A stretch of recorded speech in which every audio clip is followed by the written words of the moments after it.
आलम साहब का, कामरान खां साहब का, मंसूर आलम, प्रेम प्रकाश, लाल शहजो साहब का और पवन मुंडा साहब का। ये मेरी खुशकिस्मती है कि मैं आज वीर बुद्धू भगत साहब की सरजमीन पर मुझे अल्लाह ने आने का मौका दिया है। और आप जानते हैं कि इस अजीम शख्स ने जमींदार और अंग्रेजों के खिलाफ जिद्दोजहद की, उनको उनका हक दिलाया और उसी लड़ाई में वो शहादत भी पा गए।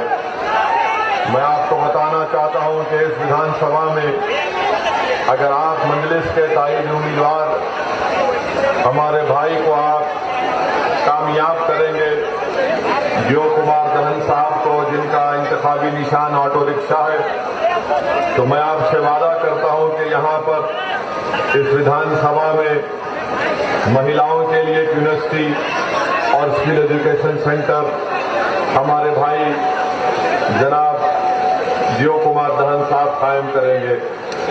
मोबाइल हॉस्पिटल हफ्तेवारी हर ब्लॉक में काम करेगा और हर परिवार को गवर्नमेंट स्कीम का 100% हिस्सा उसको दिलाया जाएगा। सरकारी की प्रोसेसिंग यूनिट इंशाल्लाह यहां पर लगाई जाएगी। स्टूडेंट्स का 100% स्कॉलरशिप का इंतजाम किया जाएगा और खास तौर से पुलिस और पैरामिलिट्री के नौकरी के लिए यहां पर इंशाल्लाह ताला जियो कुमार दहन साहब एक ट्रेनिंग सेंटर कायम करेंगे और जो टीचर की वैकेंसी है उसको पूर्ण किया जाएगा और जो विलेज तक हर स्कीम है विजय कुमार दहन साहब इस पर अमल करने की पूरी कोशिश करेंगे। मैं आपका शुक्रगुजार हूं कि आप लोग इतनी बारिश में भी भीग कर यहां पर खड़े हैं। मैं आपकी मोहब्बत को सलाम करता हूं, आपका शुक्रिया अदा करता हूं। मुझे यकीन है कि ये आपकी मोहब्बत इंशाअल्लाह ताला यकीनन जियो कुमार दहन साहब को यहां का विधायक बनाने में कामयाब करेगी। मेरी आपसे गुजारिश ये है मेरे अजीज दोस्तों और बुजुर्गों कि आप देख रहे हैं कि झारखंड में यहां पर क्या हुआ रांची में, और आप जानते हैं कि मुदस्सिर का और हमारे भाई का, दोनों बेटों का झारखंड मुक्ति मोर्चा की सरकार और नरेंद्र मोदी की सरकार दोनों ने मिलकर मुदस्सिर और फजल को कत्ल कर दिया। अगर देश के प्रधानमंत्री पहले एक्शन ले लेते तो मुदस्सिर की जान नहीं जाती थी, मगर देश के प्रधानमंत्री को नुपुर शर्मा को बचाना था और नुपुर शर्मा को बचाते बचाते मुदस्सिर और साहिल की जान चली गई। अगर देश के प्रधानमंत्री नुपुर शर्मा को नहीं बचाते और झारखंड मुक्ति मोर्चा के यहां के मुख्यमंत्री थोड़ी ईमानदारी से काम करते तो मुदस्सिर और साहिल की मौत नहीं होती है।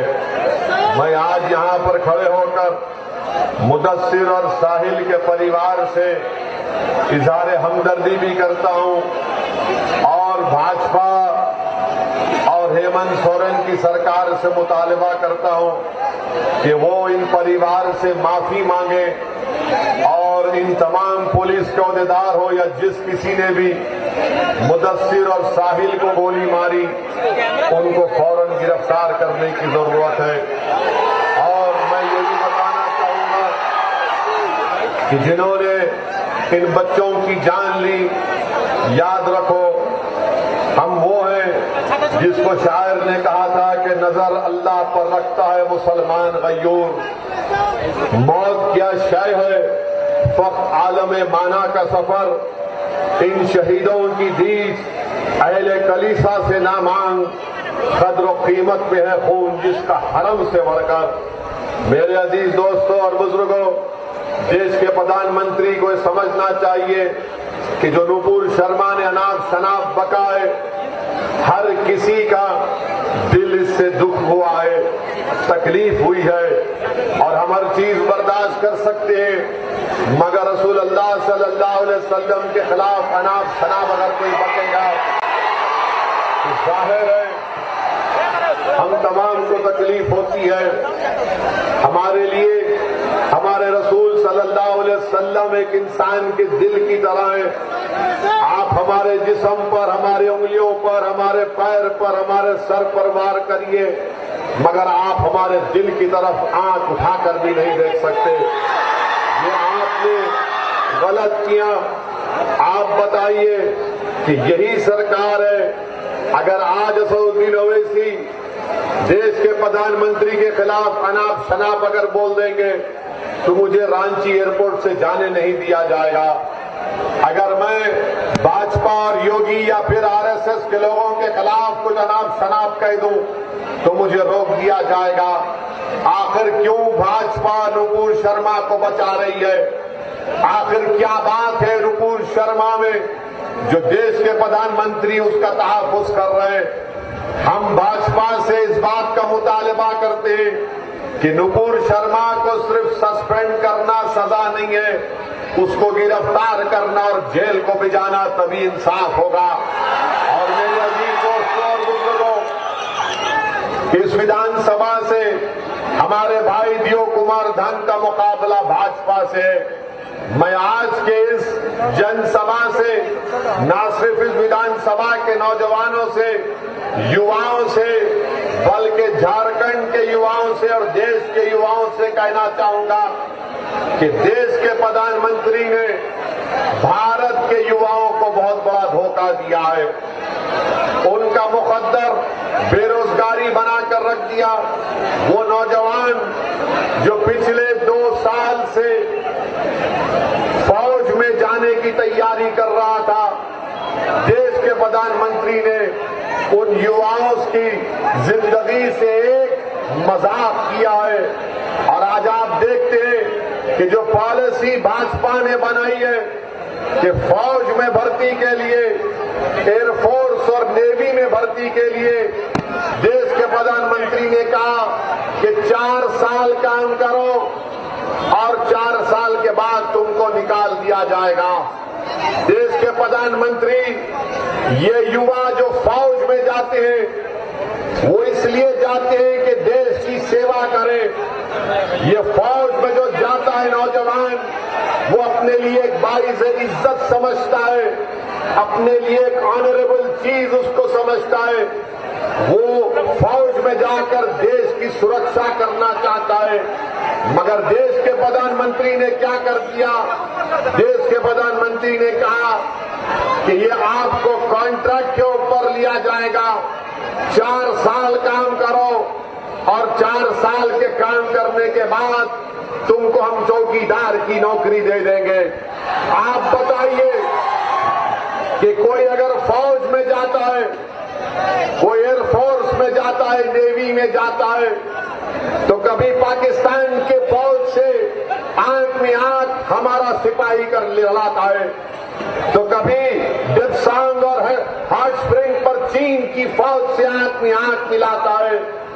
और 4 साल वो अपनी जान की कुर्बानी देने के लिए तैयार रहता है। या तो वो चीन और पाकिस्तान की फौजियों को मारता है या खुद मर जाता है।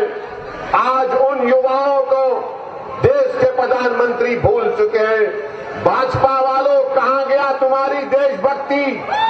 तुम्हारी देशभक्ति ये है कि तुम युवाओं को जो अपनी जिंदगी जोखिम में डालते हैं, खतरे में डालते हैं, देश के प्रधानमंत्री, क्या आपकी ये देशभक्ति है कि ये आपकी भारत मां से मोहब्बत है कि आप इन नौजवानों को जो अपनी जान देने के लिए तैयार रहते हैं, आप उनसे मजाक कर रहे हैं?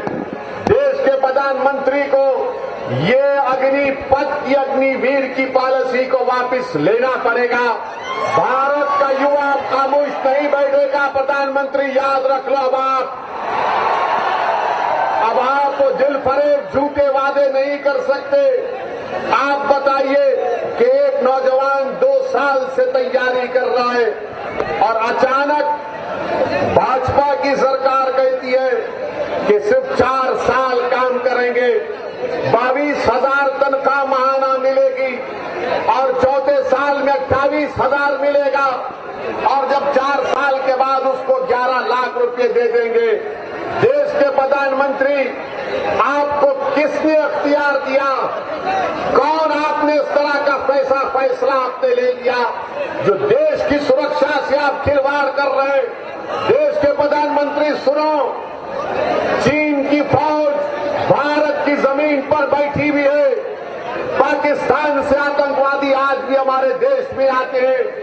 1 लाख वैकेंसी है, 1 लाख फौजियों की जरूरत है भारत को, और देश के प्रधानमंत्री कह रहे हैं कि 45,000 को हम नौकरी देंगे। 4 साल के बाद उनको निकाल देंगे। 25% को दोबारा फौज में लिया जाएगा। उस फौजी को न डियरनेस अलाउंस मिलेगा, न ग्रेच्युटी मिलेगा, न मेडिकल इंश्योरेंस मिलेगा। देश के प्रधानमंत्री, आप इन युवाओं को जो चीन और पाकिस्तान की फौज से आंख में आंख मिला रहे, क्या आप इस तरह से इनका बर्ताव करेंगे? क्या इनकी कुर्बानी को आप रायगा जाने देंगे? मैं भारत के युवाओं से अपील कर रहा हूं कि तुमको असदुद्दीन अवैसी से मोहब्बत नहीं होगी, मगर मुझे देश से मोहब्बत है, मुझे देश की सुरक्षा से मोहब्बत है। मैं नहीं चाहता कि चीन और पाकिस्तान भारत के लिए खतरा है। मैं मानता हूं हमको अपने सिपाहियों को मजबूत करना है, मगर देश के प्रधानमंत्री एक फार्मूला निकाल दिए, 4 साल काम करो और फिर एक गाजर की पुंगी उन नौजवानों को उनके हवाले करके कह रहे देश के प्रधानमंत्री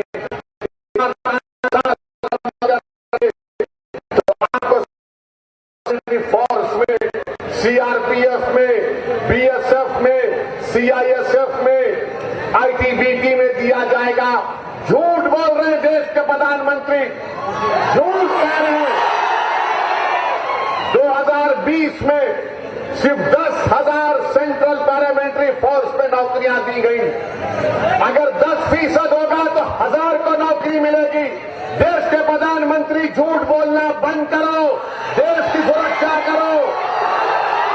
ये आपने जो पॉलिसी का ऐलान किया, इसको वापस लो। आप फौज में कोई जाता है तो देश की सेवा करने के लिए जाता है, और मैं इन तमाम हमारे प्रदेशों की सरकारों से कहना चाह रहा हूं, पहले रिक्रूटमेंट होता था प्रदेश की बुनियाद पर, इस स्टेट में इतने फौजी जाएंगे। आज भारत के प्रधानमंत्री पूरे ऑल इंडिया लेवल पर रिक्रूटमेंट करेंगे। अरे ये इससे फौज में इम्बैलेंस पैदा हो जाएगा। हमारी लोकतंत्र को खुदा ना खास्ता कहीं खतरा मुस्तकबिल में ना पैदा हो जाए। चीन से खतरा, पाकिस्तान से खतरा, भारत के अतराफ में घेरा हुआ है, मगर देश के प्रधानमंत्री पैसे बचा रहे, पैसे बचा रहे। लानत है तुम्हारी इस पॉलिसी पर देश के प्रधानमंत्री। तुम देश की सुरक्षा को नहीं देख रहे हो, तुम पैसे बचाने का काम कर रहे हो। अरे देश की सुरक्षा के लिए अगर पैसे क्या, अगर पैसे नहीं है तो भी देश की सरकार को पैसे निकाल कर देश की सुरक्षा करनी चाहिए। मगर प्रधानमंत्री, क्योंकि उन्होंने, उनकी सरकार ने 8 साल में देश की इकोनॉमी को बर्बाद कर दिया, बर्बाद कर दिया। आज बेरोजगारी भारत में सबसे बड़ा मुद्दा है। सरकार कहती है 8% बेरोजगार है, मैं कहता हूं कि 16-17% से ज्यादा भारत में बेरोजगारी है। आपको जानकर गम होगा, अगर 5 पढ़े लिखे ग्रेजुएट है तो सिर्फ 1 को नौकरी मिलती है, सिर्फ 1 को नौकरी मिलती है। भारत में 1 करोड़ 20 लाख लोग आज नौकरी तलाश करना छोड़ चुके हैं। क्यों? क्योंकि उनको नौकरी नहीं मिलती। देश के प्रधानमंत्री से जाकर आप पूछेंगे तो बोलेंगे पकौड़ा बेच लो। 2015 में मोदी ने कहा था कि मैं 2022 में 10 करोड़ नौकरियां दूंगा। Make in India, startup India, skill India, run India, sit India, क्या क्या कहा था? कितनी नौकरियां दी आपने? आज देश के प्रधानमंत्री कह रहे हैं कि 2024 तक भाजपा 10 लाख नौकरियां देंगी। अरे देश के प्रधानमंत्री क्यों झूठ बोल रहे हैं आप? क्यों झूठ बोल रहे हैं? क्या फरवरी 2022 में पार्लियामेंट के क्वेश्चन में ministry of personal Jitendra Singh ने जवाब दिया था? कितनी नौकरियां आपने दी? आपने जवाब में कहा था 8 लाख वैकेंसी है और आपने 8 साल में सिर्फ 70,000 नौकरियां गवर्नमेंट ऑफ इंडिया में दी। आप बताइए 2 साल में 10 लाख नौकरियां कहां से देंगे? 10 लाख नौकरियां नहीं है भारत सरकार के पास। भारत सरकार के पास 55 लाख नौकरियां हैं। देश के प्रधानमंत्री पैसा बचाना चाह रहे हैं। अरे युवा बेरोजगार हो गया है, गरीबी उसका मुकद्दर बन चुका है, कीमतें आसमान को छू रही हैं, पेट्रोल डीजल कहां कितना बढ़ता जा रहा है, मगर देश के प्रधानमंत्री को इसकी फिक्र नहीं है। हम आपसे अपील कर रहे हैं, ये विधानसभा के इलेक्शन में अगर आप एक मौसर जवाब देंगे, मुदस्सिर के मौत का जवाब वोट से देना है आपको। देंगे आप देंगे जवाब? क्या मैं जाकर उसकी मां से कह दूं कि आप जवाब देने वाले हैं? क्या आप बेरोजगारी को मुद्दा बनाकर वोट देंगे भाजपा के खिलाफ?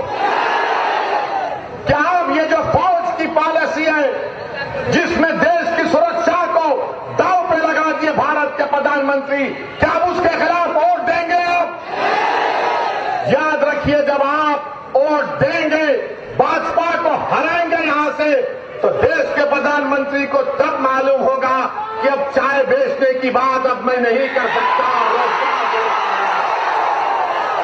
मेरे अजीज दोस्तों और बुजुर्गों, आप देखते हैं कि टीवी पर ये मोदी के चहीतों को बिठाया जाता है, फौज से रिटायर लोग बैठते हैं। मैं उनसे बड़ी हाथ जोड़कर अपील कर रहा हूं, आप इतना मत गिर जाओ कि उन गरीब बच्चों के मुस्तकबिल को बर्बाद कर दिया जाए जो टीवी पर बैठकर बड़ी बड़ी बातें कर रहे हैं। क्या तुमको पेंशन नहीं मिल रहा है?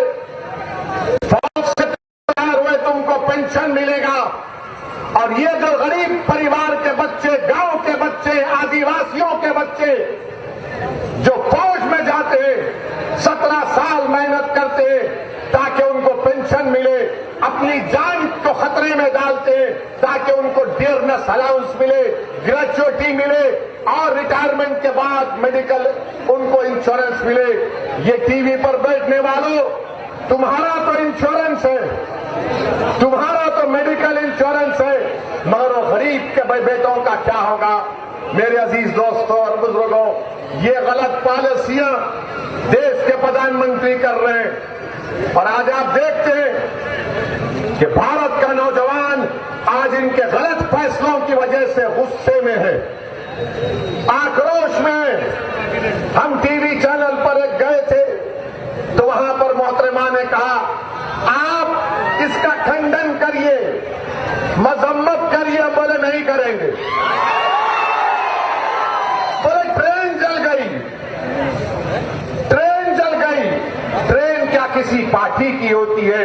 हमने जवाब दिया और फिर कह रहे हैं तुमने उन नौजवानों को रोड पर क्यों लाया? तुमने उन नौजवानों को गुस्सा क्यों दिलाया? वो गरीब परिवार के बच्चे जो कर्जे लेकर कोचिंग हासिल करते हैं, एग्जाम लिखते हैं, 2019 से कोशिश कर रहे हैं, आज अचानक देश के प्रधानमंत्री ने उनके ख्वाबों को चूकनाचूर कर दिया। मैं उन तमाम एहतजाज करने वाले नौजवानों के साथ खड़ा हूं जो मोदी की पॉलिसी के खिलाफ खड़े हो चुके हैं। वो भारत के जिस किसी कोने में भारत की सुरक्षा के लिए लड़ रहे हैं, मैं उनको सलाम करता हूं और उनसे कह रहा हूं कि हम आपके साथ हैं। हम मजबूर करेंगे देश के प्रधानमंत्री को अपनी इस टीओडी की पॉलिसी को वापस लेने के लिए। बल्कि मैं आज इस विधानसभा में झारखंड की गयूर सरजमीन में खड़े होकर देश के प्रधानमंत्री से डिमांड करता हूं कि नरेंद्र मोदी आप पार्लियामेंट का सेशन बुलाओ, पार्लियामेंट में बैठ कर हम कहेंगे, डिस्कस करेंगे, आपको बताएंगे कि आप चंद पैसों को बचाने के लिए देश की सुरक्षा को दौड़ पर लगा रहे हैं। बुलाओ, पार्लियामेंट का सेशन बुलाया जाए, वो पार्लियामेंट के सेशन में हम बताएंगे। लोकसभा में खड़े होकर चीन से खतरा है, पाकिस्तान से खतरा है, 1 लाख अभिनव वैकेंसी जिनको अब घर में बैठना चाहिए अल्लाह अल्लाह करते हैं। हमारे जाने के बाद वो बोलेंगे 2-3 जीत गए तो क्या होगा मजलिस के। अरे तुम्हारे पास जितने विधायक बैठे हुए हैं, तुम जीएमएम की तायीद कर रहे हो और दोनों बच्चों को सर पर गोली मारकर उनकी जान ले ली गई। मीडिया ने लिखा कि मुदस्सिर ने इस्लाम जिंदाबाद का नारा लगाया तो गोली मार दी। क्या कांग्रेस पार्टी में मौजूद जो विधायक हम उनसे पूछना चाह रहे हैं, आपने अब तक उन पुलिस के अहदेदारों को सस्पेंड क्यों नहीं करवाया? आपने अब तक उन पुलिस के अहदेदारों को गिरफ्तार क्यों नहीं करवाया? हम रांची पहुंचे तो इनका एक विधायक बोलता है कि ओवैसी को आने नहीं देंगे। अरे क्या झारखंड तुम्हारे बाप का है? आने नहीं देंगे? आए हिम्मत है तो आओ सामने आके रोक के दिखाओ, देखते हैं। मैं मौत से कभी डरा ना कभी डरूंगा इंशाअल्लाह। खाली बस टीवी कैमरे के सामने आने नहीं देंगे, वो नहीं करने देंगे। याद रखो, हम किसी से डरने वाले नहीं है सिवाय रब्बे करीम के। और कांग्रेसियों, तुम में अगर गीरत बाकी है तो गिरफ्तार करो उन लोगों को जिन्होंने मुदस्सिर की जान ली।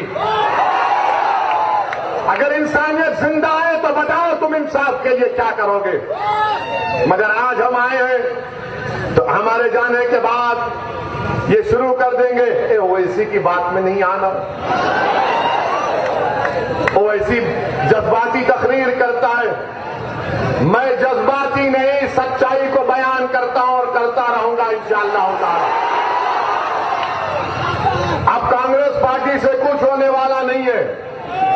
जिस दिन कांग्रेस पार्टी खत्म होगी भारत में, उस दिन नरेंद्र मोदी इलेक्शन हार जाएंगे। अगर कोई भाजपा को, मोदी को जिता रहा है तो उसका नाम कांग्रेस पार्टी है। ये कमजोर हो चुके हैं, इतने कमजोर हो चुके हैं कि इनके लीडर को दिल्ली में ईडी बुलाती है तो 100 लोग दिल्ली में जमा नहीं कर सकते। ये 100 लोग को जमा नहीं कर सकते।